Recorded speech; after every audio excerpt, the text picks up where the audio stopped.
So Sonic the Hedgehog 3 is coming out on December 20th, and it's safe to say that we, the Sonic fans, are really excited for it. Everything we've gotten so far from the 2 trailers that have been released look amazing, and it almost feels like it will be the best Sonic movie ever. However, whenever there's a huge amount of hype for a movie that seems like it will be good, it's always best to approach it with some caution. Because you never want to go into a movie expecting it to be amazing and then get disappointed because it wasn't as good as you thought it would be. Last year, I made a video on my concerns regarding the Mario movie and why I was afraid that movie would not be good. So I figured it would only be fair to do the same for Sonic as well, but with a twist. See, when I made my video on the Mario movie, it was the first animated Mario movie that actually resembled the games in look and style, and my focus was mainly on what would be in the movie itself in terms of story, characters, and content.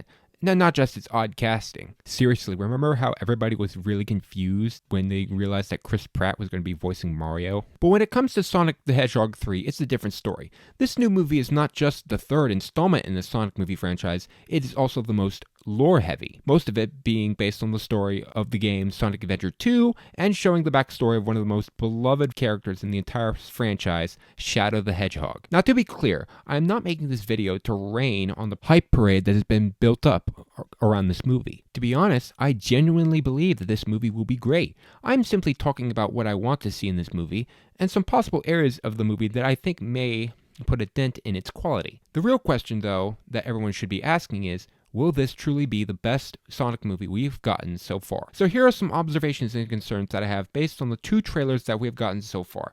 I know there will be a final trailer by the time this video comes out, but I tend to skip those as oftentimes final trailers will contain major spoilers or hints or reveals that I'd rather experience when watching the movie in the theater or for the first time. Also, there will be potential spoilers for the movie mentioned here, and I say potential as there is a chance that some of the things I mentioned in this video will happen in the movie. So, with that out of the way, let's start with my first observation, and it's probably one that some of you might agree or disagree with me on. Number 1, let the humans go. When it comes to the human characters in the Sonic movies, I think that they have lost any reason to be in the movies anymore. Now, when I say human characters, I'm not talking about the characters like Dr. Eggman, Gun and their agents, or even the upcoming new characters we're going to get, Gerald Robotnik and Maria Robotnik. Those human characters actually help serve the plot and characterizations of Sonic and his friends. I can also make an exception for Agent Stone, who is more of a comedic sidekick for Dr. Eggman. Besides, who else is going to make Dr. Eggman his lattes with steamed Austrian goat milk? The humans I am referring to are the characters in Sonic's family. Tom and Maddie Wachowski, Rachel, and her husband. In the first movie, they all had an important role to play. Well, I guess you can count out Rachel's husband because she hadn't met him yet. But in the first Sonic movie, they all had some meaning. They had an important role to play and actually did things in the film to further the story. And they actually grew as characters, especially Tom. But ever since Sonic Movie 2, they've kind of felt more like a distraction or unnecessary characters because they haven't really added anything of value to the movies in the past couple of years. For example, name one critical thing that Tom, Maddie, Rachel, and her husband did that was important and integral to the plot of Sonic the Hedgehog 2 and actually furthered it. Oh, wait. If your answer was that Tom and Maddie rescued Sonic and Tails from Gun, you'd be correct. What's sad, however, is that is the only thing they seem to do in the film to further the plot. They don't really grow as characters either. Also, Tom throwing the ring to help Sonic and Tails could be considered something useful, but it's really brief and not super important to the plot, hence why I personally don't consider it super significant. During the rest of the film, though, they're at Rachel's wedding, which is the one scene that I have seen a lot of people have problems with because it felt, in their words, like it was from a different movie. And I can say with confidence that, yeah, they're kind of right. The whole wedding scene, and especially the fight between Rachel and her husband afterwards, it feels like a scene pulled out of a rom-com in the mid-2000s. And it also really didn't add anything to the overall plot of Sonic and Tails trying to find the Master Emerald. How about a more recent example? The Knuckles TV show. What was everyone's problem with that? Wade Whipple. Why? Because he stole most of the screen time from Knuckles. Just look at the reviews posted to IMDb by people who have actually watched the show, and you'll start to notice an interesting pattern. Most people were not happy with Wade Whipple, even though I've heard some people say that the Knuckles series was still a good show. They just wanted to see more Knuckles and not Wade. After all, the show was named Knuckles, not Knuckles and Wade. We already have a bunch of TV shows that sideline the protagonist and make the side character the main character instead. Right, Marvel? Now, I'm not saying that I dislike Tom or Maddie or any of the other human characters that I've mentioned previously. In fact, I find them to be really likable characters. I don't find them annoying, I don't hate them, but if their only role now in the Sonic films is to just play second fiddle to Sonic and his friends, especially since the second trailer in Sonic 3 shows them preparing to sneak into a gun facility, and it's probably going to resemble a scene from a different movie, just like the wedding scene in Sonic 2, then you have to ask yourself, do we really need these characters anymore?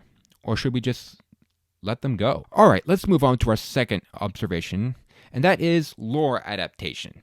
Now, this is not really much of a problem. This is more like a mix of potential fears and observations that I've noted. There are plenty of examples in the Sonic 3 trailers that we've gotten so far that are consistent with the lore in the games. Such examples include Shadow the Hedgehog's origin, his relationship with Maria, Eggman blowing up part of the moon, and Gerald Robotnik's plot to enact revenge on the world for the way they treated him and his family. That being said, and I'm speaking from the perspective of a Sonic fan here, I don't think it's reasonable to anticipate that we're going to see everything we want to see in this movie, especially if you're somebody who's played Sonic Adventure 2. Like, for example, I don't think we're going to see Amy Rose, and I don't think we're going to see Rouge the Bat. Also, I think we're going to have to anticipate the fact that certain scenes from Sonic Adventure 2 will not be reenacted in the movie. Now remember, this is all speculation, and I could be very wrong on this. They could still do all the scenes I mentioned here. But in my personal opinion, I have a very big suspicion that they are not going to reenact the walkway scene where Sonic and Shadow run together before they fight each other. And I certainly don't think we're going to see a giant bioengineered space lizard sticking out of the cannon of the Ark.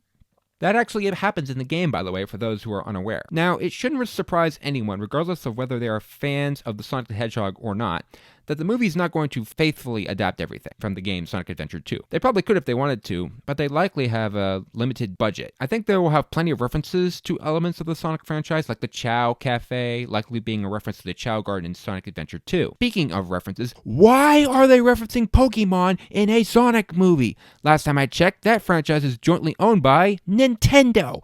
It's too early to be mixing Nintendo properties with Sega properties at this point. Make an Olympics movie or something, and then we'll start talking. But for now, keep these two properties separate from each other, please. One last note on lore adaptation. If I had to speak on anything else that I would like to see in the movie, I do hope that Sonic and Shadow have at least 2 to 3 fights during the movie. I think 2 at least would be sufficient enough, maybe 3. Just want to see enough fights so that the rivalry that we see in the games is also shown in the movies, and that we get a sense of the kind of friendly rivalry that Sonic and Shadow share in the games, and that is also felt in the movie. All right, this last point isn't necessarily something that I think people will consider an issue, but this is something that's been weighing on me for quite a while, ever since I saw Sonic 2, and that is number 3, the Chaos Emerald. Now, like I said earlier, that last point may not seem like a big deal to some, but it's an aspect of the Sonic franchise that I feel like needs to have more weight or emphasis, especially given the leaks that we've been seeing regarding this movie.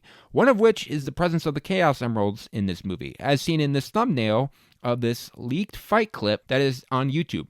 Now, I haven't watched it myself because, like I said, I don't want to spoil myself. I just want to experience that in the theater if they actually do use the Chaos Emeralds. But some have also pointed out that there's a scene in the second trailer where you can see the Chaos Emeralds reflected in Sonic's eyeballs. So I think that this thumbnail is legit and it's not clickbait. My concern, though, is how the Chaos Emeralds will actually be used as a plot point in the movie. See, in Sonic the Hedgehog 2, the movie, the Chaos Emeralds are used as a plot device to explain how the Master Emerald was created, where a group of Echidna warriors forged the Chaos Emeralds together to form the Master Emerald. Now, I haven't played this Sonic the Hedgehog 3 game from 1994, which features Master Emerald for the first time, but I'm pretty sure that's not how the Chaos Emeralds worked in that game, especially in relation to the Master Emerald. However, that's not my actual point.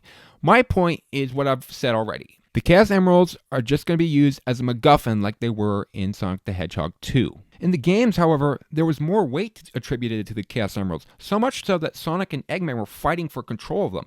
Eggman wanted to use the Chaos Emeralds for his nefarious purposes, such as powering up a watery monster from being a cute, innocent little guy to a massive, liquidified Godzilla that could destroy an entire city, and Sonic and friends just wanted to stop him from doing that and keep the Chaos Emeralds safe. And this is kind of the same in Sonic Adventure 2 as well. The Chaos Emeralds are just these extremely powerful gems that can allow its wielders to do amazing things besides turning into supersonic. They can allow Shadow to teleport and warp time and space, which is a move known as Chaos Control, which you've probably seen in the trailer already. They can be used to transform creatures into something magnanimous, like I mentioned with the liquid monster Chaos. My point here is that the Chaos Emeralds need to have some kind of emphasis in the movie, like the same kind of emphasis the games gave them. They can't just be trinkets that appear conveniently out of nowhere, like in the last scene, and then Sonic can use them to fight the final boss. Give them more meaning, more value. Maybe have Sonic and Eggman fight over them like they did in the game. That could potentially give them the value that they deserve and raise the stakes as well. Now, this wasn't in my script originally, but if I had to add a bonus point, I really do hope they add the songs that were originally in the games, like Live and Learn, Supporting Me, Knuckles' rap song. I hope they add those in just for fan service, because that would be really cool. But anyway, that's all I've got for my observations for Sonic the Hedgehog 3, the movie. Like I said, I am really excited to see this movie. Comment down below what you would like to see in Sonic the Hedgehog 3, the movie. What you are most excited for. Are you excited for Shadow? Are you excited for Keanu Reeves voicing him? Do you think this will be the best movie we've gotten so far? What are you looking forward to seeing? Like I said in my last video on Sonic the Hedgehog 3, I definitely want to see this in the theater. I will happily pay money for it. Anyway, that about wraps it up for this video. If you enjoyed this video, please make sure to leave a like. If you'd like to support the channel, the best thing to do is hit the subscribe button down below. And I will see you all in my next video. So stay tuned, everyone.